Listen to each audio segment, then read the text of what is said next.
के साथ। साईनाथ साईनाथ जय साईनाथ जय साईनाथ, जय हो प्रभु सारे जगत का दाता है तू। जय साईनाथ जय हो। गुरु पौर्णिमा महोत्सव। गुरुर्ब्रह्मा गुरुर्विष्णू गुरुर्देवो महेश्वरा, गुरु साक्षात परब्रह्म तस्मै श्री गुरवे नमः।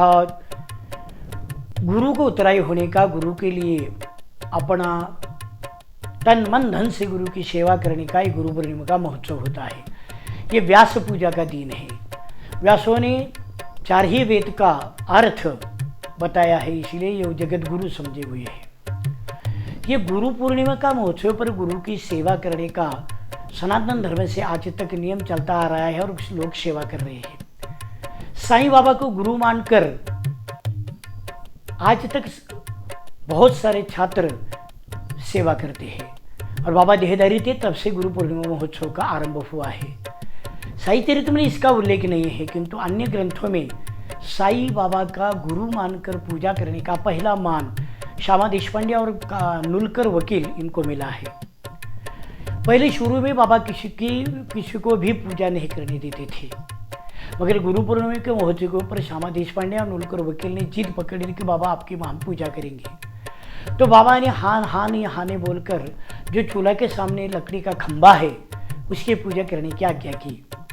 बाबा की आज्ञा सप्रमाण मानकर वहाँ से दोनों ने भी वो लकड़ी खंबे की पूजा की, किंतु उनका समाधान नहीं हुआ। अगर हमारे गुरु वहाँ बैठे हैं तो आप लकड़ी खंबे की पूजा क्यों करें? तो ये दृढ़ निश्चय मन में लेकर फिर बाबा के पास गए और फिर जिद पकड़ के बाबा के चरण कमल की पूजा करने का आग्रह किया। तो बाबा ने उनको आज्ञा दे दी। पहली पूजा नुलकर वकील ने बाबा के चरण कमलों की पूजा की और श्यामा देशपांडे ने भी पूजा की और पहला मान ही गुरु बाबा ने उनकी पूजा ले ली और वहीं से गुरु पूर्णिमा के अवसर पर पूजा करने का बाबा की गुरु पूर्णिमा का महोत्सव का आरंभ हुआ। दिनों दिन विस्तार से पूजन होने लगा और 3 दिन का गुरु पूर्णिमा का महोत्सव चलता आ रहा है। ये गुरु पूर्णिमा का महोत्सव 3 दिन का इसलिए है कि पहले दिन काकड़ा आरती के बाद बाबा का अखंडित साई चरित्र का पारायण शुरू होता है और सभी 53 छात्र भक्त मिलकर सामूहिक पारायण दूसरे दिन सुबह 6 बजे तक पारायण होता है। वो पारायण समाप्ति के बाद बाबा के चरणों में पारायण अर्पण करके क्षमा मांगकर पूजा समाप्त करके पारायण खत्म होता है और गुरु का महत्व विशद करने का कीर्तन गुरु पूर्णिमा के महोत्सव पे होता है। गुरु पूर्णिमा के आखिरी दिन गुरु का स्थान, जहाँ बाबा का हस्तस्पर्श किया हुआ लिंग दर्शन है, वहाँ शिव जी के लिंग के ऊपर रुद्राभिषेक और गोपाल काला का कीर्तन दह्यांडी फोड़कर कीर्तन होता है और कीर्तन समाप्ति के बाद 3 दिन का महोत्सव समाप्त होता है।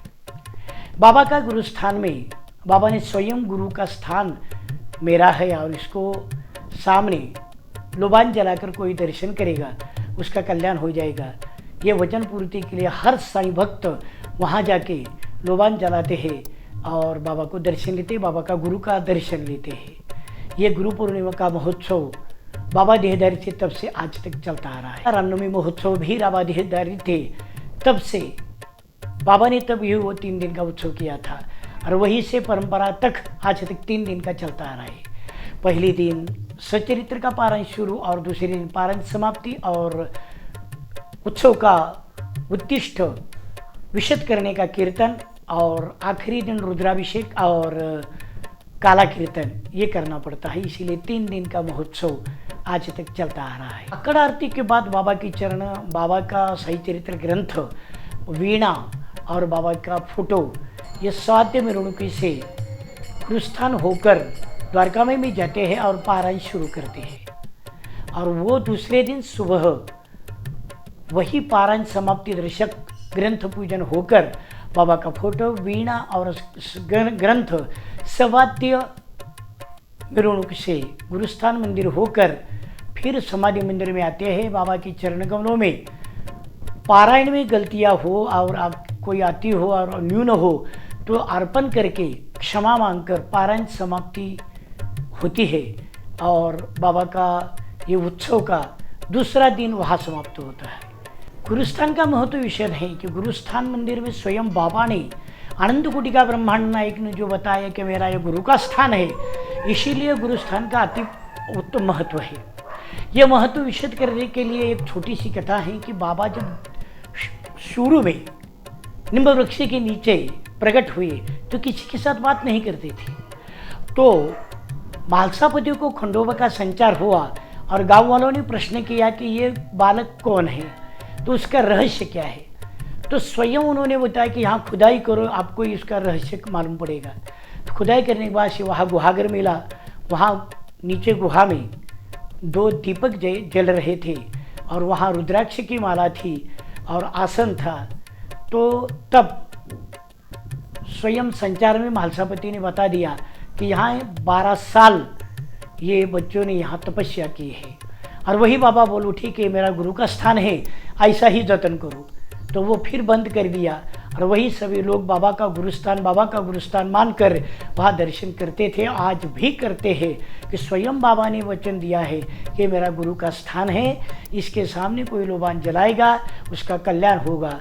ये सब्रमान मानकर साईं भक्त वहाँ गुरु का स्थान मानकर गुरुस्थान का दर्शन करते हैं और बाबा का गुरुस्थान का दर्शन समाधान भक्तों को मिलता है। शिरडी क्षेत्र में कोई आ नहीं सके तो उन्होंने अपने घर में ही बाबा की मूर्ति या बाबा के फोटो की पूजा करो, बाबा को चंदन चढ़ाओ, अक्षत चढ़ाओ, बाबा को नैवेद्य अर्पण करो, बाबा को नैवेद्य अर्पण के भोग स्वीट डिश करो और ग्रंथ पूजन करके बाबा का साई चरित्र पढ़ो, स्तवन मंदिर स्तोत्र पढ़ो, बाबा की पूजा करो, बाबा को वस्त्र अर्पण करो और वहीं से बाबा को संस्थान वर्णनाकार कोई दक्षिणा भी भेज दो और वहीं से कोई बालक ब्राह्मण सुवाष्ण अन्नदान के स्वरूप में उनको अन्नदान करो और सभी अपने नातेवाईक स्नेही मिलकर बाबा का भजन करो और अन्नदान करो, गो माता को अन्न खिलाओ और बाबा का दर्शन पाओ। यहीं से बाबा का दर्शन वही भी गुरु पूर्णिमा के महोत्सव मिलेगा। गुरु ब्रह्मा, गुरु विष्णु, गुरुदेव महेश्वरा, ये तीनों भगवान भी जो नहीं दे सकते वो गुरु देते हैं कि तीनों भगवान के पास जाने का मार्ग गुरु दिखाते हैं और वो जो ज्ञान है वो ज्ञान और गुरु ने दिखा हुआ मार्ग से अगर आपने क्रमण किया, आचरण किया तो वो ज्ञान से अहम ब्रह्मास्मि स्थिति होती है और परमेश्वर का दर्शन होकर मोक्ष मिलता है और परम पद प्राप्त होता है। इसलिए गुरु की सेवा करना अनिवार्य है।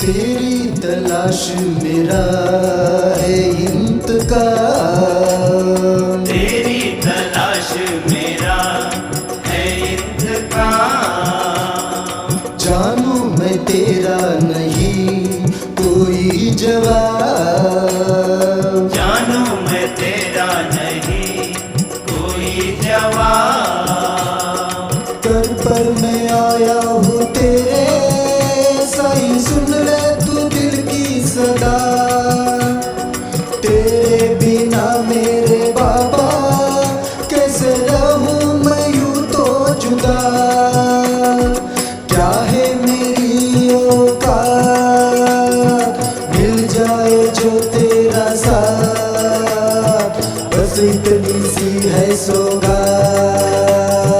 साईनाथ साईनाथ जय साईनाथ, जय साईनाथ, जय हो प्रभु, सारे जगत का दाता है तू।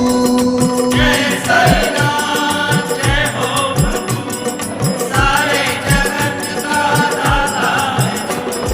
तू ही तो है दीनार, रख दो मेरे सर पे हाथ,